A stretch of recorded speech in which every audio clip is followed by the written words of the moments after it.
Hey, hey, hey, my nieces and nephews. My name is Richard Kilpatrick, and welcome to Fun Uncle. This is a variety show where no subject is off limits, and in today's episode, we are discussing cryptocurrencies, specifically the FOMO that's in the market right now. People are seeing the price go up, and they are saying, shut up and take my money.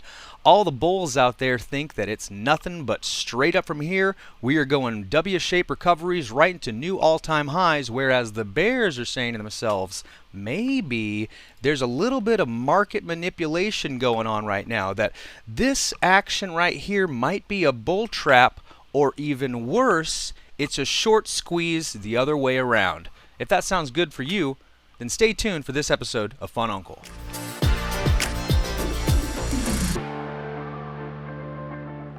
My first evidence to this fact is over here on Twitter, where we can see Whale Panda has identified that the shorts, the number of people buying shorts specifically on Bitfinex, is skyrocketing right now, is almost going parabolic right now.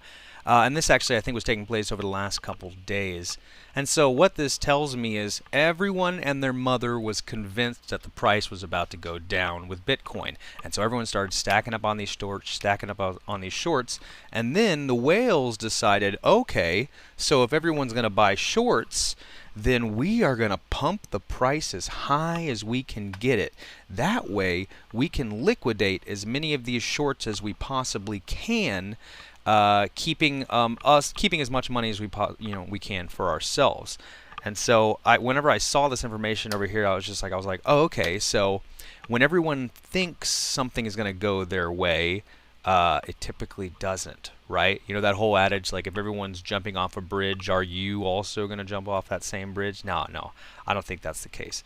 And so what's going on here? What two things are happening here simultaneously is that these big whales, right, are trying to liquidate as many of these shorts as they possibly can, while simultaneously they get to drive the price up as high as they possibly can, which gives them an opportunity to exit their positions at the highest possible value they can, right? Because they know that, oh, okay, let's push this price up, and then sell, dump, and then buy at a lower price. And another thing that's happening simultaneously is whenever they can change sentiment like this, whenever they can pump the price, right, and convince everyone and their mother and brother and sisters and cousins and uncles, just like myself, that, oh, okay, things have changed. We've got a true blue W-shaped recovery.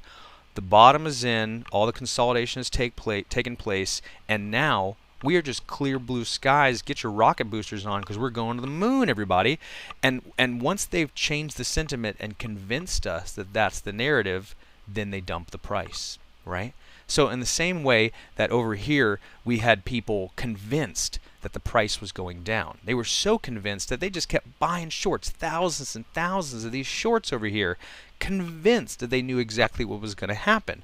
And then the whales pulled the rug out from underneath them, pulled a little sneaky fast one on them, and made a bunch of money in the process. And now they're changing the narrative, they're changing the sentiment. They got us all convinced that the bear run is over, we're going back up to new all-time highs, and now once they've got us thinking that, and we all start buying longs in the exact same way we bought shorts, then they dump the price and they liquidate all of those longs and leave us retail investors holding the bag. And so I wanted to make sure I made this video to highlight that kind of market manipulation that takes place these days, because they're really sneaky about it, right? They're really sneaky soldiers. And we all want to, and specifically in moments like this, it seems too good to be true, right? That, like, that was the dump, it's all over, just like that, in less than a month we're going to see the price shoot back up. Well, that's where I have a little bit of hesitancy. And that's why I want to bring up this Wyckoff Distribution chart right here. This has been in everyone's social media page, it's been in all the YouTube videos. Anybody who does any kind of cryptocurrency discussion whatsoever had to bring up this chart at some point. And they were right. It lines up nicely, it fits the narrative, and it was a really helpful schematic and kind of understanding why these things happen and how long they take to play out. And so we looked at this chart, and it lined up so nicely on the 1 day when we put things in 1 day candlesticks. And I'll pull that up over here. So here's our 1 day. Right, you know what? I can even spread this out to 3 days, and we can see that there's our peaks. Our peaks line up, and there's our drop right here. And the same thing goes, there's our drop right here. And so we all want to be, I guess the positive people, the optimists, want to say that we're all the way at the bottom. The correction is starting to move upwards. Specifically, the correction everyone's talking about is this schematic right here. It's too small. I'm gonna pull the big one. That looks pretty big. Okay, cool. Yeah, so we want to look at this on an hourly time frame. If we move over to this chart and put things at about 6 hours, we can see that, okay, there's some bottoms, then we pull back up this chart over here and we say, okay, there's the bottom, and here we are right now. We're doing this kind of springboard upwards momentum price action, and that just tells me, and that tells everybody, they're like, okay, yeah, W-shaped recoveries, we're heading straight back up, buy, FOMO, shut up and take my money, the whole theme of this episode, right? But I want you guys to have a little bit of skepticism about you, okay? Not everything is going to be so fantastic, and you can't be fanatics all the time, right? I want everyone to approach with caution, because it was dropping way too hard for way too long for it to just spring back up like this. It all smells a little too good to be true, I think is the phrase I'm going to stick with on that. And